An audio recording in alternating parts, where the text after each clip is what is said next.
रामटेक लोकसभा मतदारसंघ हा शिवसेनेचा बालेकिल्ला म्हणून ओळखला जातो। आधी काँग्रेस, मग भाजप आणि आता शिवसेना या तिन्ही पक्षांनी एकेकाळी आपलं वर्चस्व इथं दाखवलेलं आहे। सध्या तरी इथं शिवसेनेचा बोलबाला असल्याचं 2014 आणि 2019च्या आकडेवारीवरून दिसतंय। रामटेक लोकसभा मतदारसंघात जात फॅक्टरही अत्यंत महत्त्वाचं आहे। हा मतदारसंघ अनुसूचित जातीच्या उमेदवारांसाठी राखीव असल्यानं इथं योग्य उमेदवार शोधणंही मोठा टास्क आहे। 2019च्या निवडणुकीनंतर राज्याच्या राजकारणात मोठे बदल झाले आहेत, त्यामुळे रामटेक लोकसभेतली पुढची राजकीय लढाई कोण जिंकतं हे पाहणं महत्त्वाचं आहे। रामटेक लोकसभा मतदारसंघाचा भूगोल नेमका काय आहे, तिथलं राजकारण नेमकं कसं आहे, या सगळ्याचा डेटा आम्ही काढला आणि त्यातून समोर आला रामटेक लोकसभा मतदारसंघाचा राजकीय सातबारा। हा सातबारा या व्हिडिओतून समजून घेणार आहोत, त्यासाठी हा व्हिडिओ शेवटपर्यंत पहा आणि आमच्या YouTube चॅनलला सबस्क्राइब केलं नसेल तर सगळ्यात आधी सबस्क्राइब करा। नमस्कार, मी सिद्धेश आणि तुम्ही पाहताय सातबारा लोकसभेचा।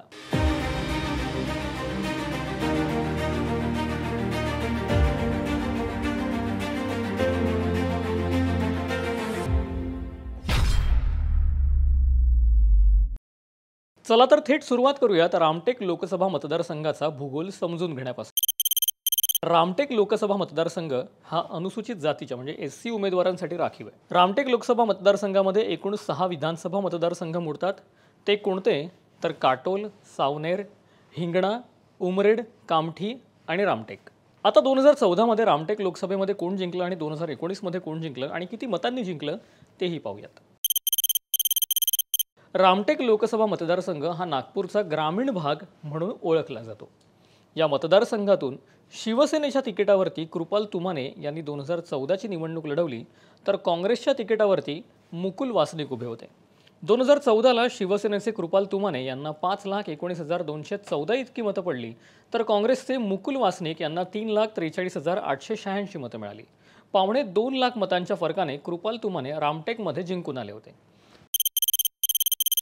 पण 2019 मध्ये शिवसेनेचे कृपाल तुमाने यांना 5,97,126 इतकी मतं मिळाली, तर काँग्रेसचे किशोर गजभिये यांना 4,70,343 इतकी मतं मिळाल्याचं दिसलं।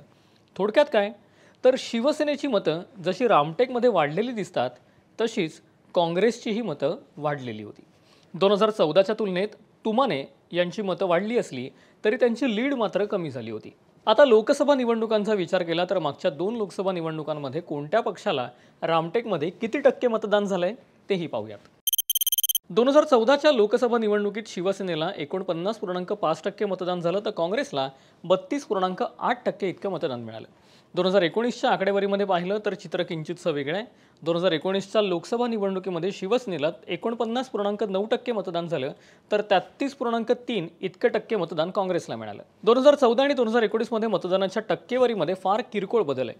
दोन्ही वर्षातील आकडेवारी किंचितशा फरकाने वेगळी आहे। आता रामटेक मतदारसंघात कोणत्या पक्षाकडे लोकसभेमध्ये मतांचा कौल जातोय हे आपण पाहिलं, पण 2014 आणि 2019 मध्ये तिथे राजकीय ताकद कोणाची कशी होती तेही पाहूयात।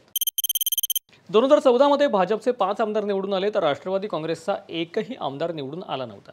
पण यावेळी काँग्रेसचा 1 आमदार निवडून आला होता, तर अपक्ष एकही आमदार निवडून आला नव्हता। मात्र 2019च्या निवडणुकीत हे चित्र बदललेलं पाहायला मिळतं। यावेळी भाजपचे फक्त 2च आमदार निवडून आले, तर राष्ट्रवादीचा 1, काँग्रेसचे 2 आणि 1 अपक्ष आमदार यावेळी निवडून आला होता। या आकडेवारीवरून या निवडणुकीचा कल काँग्रेस राष्ट्रवादीकडे दिसतोय, तर भाजपला यावेळी कमी जागांवरती समाधान मानावं लागलंय। भाजपचे 2014 साली 5 आमदार होते, पण 2019 मध्ये फक्त 2 भाजपचे आमदार रामटेकमध्ये निवडून आले होते। पण आता 2024 मध्ये नेमकं काय चित्र आहे? महाराष्ट्राने 4 राजकीय भूकंप पाहिल्यानंतर कोण नेमकं कोणत्या गटामध्ये आहे, कुणी बंडखोरी केली आहे, याचाही डेटा आम्ही काढलाय। तो डेटा नेमका आपल्याला काय सांगतोय तेही पाहूयात। 2019च्या निवडणुकीमध्ये भाजपचे समीर देगे हिंगणामधून निवडून आले, तर टेकचंद सावरकर यांनी कामठीमध्ये विजय मिळवला। सावनेर, उमरेडची जागा राखत काँग्रेसचे राजू पारवे आणि सुनील केदार निवडून आले। मात्र 150 कोटींच्या नागपूर जिल्हा बँक घोटाळ्या प्रकरणी केदार दोषी आढळले। सध्या ते जामिनावरती आहेत, तर काटोलमधून राष्ट्रवादी काँग्रेसचे अनिल देशमुख जिंकून आले। मात्र 2023 मध्ये राष्ट्रवादीमध्ये फूट पडली, राष्ट्रवादी पक्ष 2 गटामध्ये विभागला गेला। अनिल देशमुख हे सध्या शरद पवार गटामध्ये आहेत। 2019 मध्ये जेव्हा महाविकास आघाडी सरकार स्थापन झालं, तेव्हा अनिल देशमुखांकडे गृहमंत्रीपद होतं, पण कथित 100 कोटी वसुली प्रकरणामुळे त्यांच्या मागे ईडी चौकशीचा ससेमिरा लागला। काही काळ ते जेलमध्येही होते। जेलमधून बाहेर आले तेव्हा मात्र महाविकास आघाडी सरकार सत्तेत नव्हतं. रामटेकमधून आशिष जयस्वाल अपक्ष आमदार म्हणून निवडून आले. तसंच त्यांचं शिवसेनेच्या शिंदे गटाला समर्थन आहे. आता काही बेसिक प्रश्नांची उत्तरं जाणून घेणंही तितकंच महत्त्वाचं आहे. ते प्रश्न काय आणि त्यांची उत्तरं काय पाहूयात. इथला उमेदवार दुसऱ्या पक्षातून आलेला होता का? 2014 सालीही नव्हता आणि 2019 सालीही नव्हता. उमेदवार दुसऱ्यांदा निवडून आला की पहिल्यांदा? तर अर्थात दुसऱ्यांदा. पक्षातील फुटीनंतरचं राजकारण नेमकं कसं आहे? याचं उत्तर गुंतागुंतीचं आहे आणि रंगतदार आहे. पूर्वी रामटेकमध्ये काँग्रेसचा बोलबाला होता, पण 1996 नंतर पूर्ण चित्रच बदललं आणि भाजप सत्तेत आला. 2014 आणि 2019 लोकसभा निवडणुकीत शिवसेनेनं मात्र आपली जादू कायम ठेवली.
देश विदेशातील प्रत्येक घडामोडींचे लाईव्ह अपडेट मिळवण्यासाठी आता साम टीव्हीच्या सर्व सोशल मीडिया प्लॅटफॉर्मला लाईक, फॉलो आणि सबस्क्राईब करा.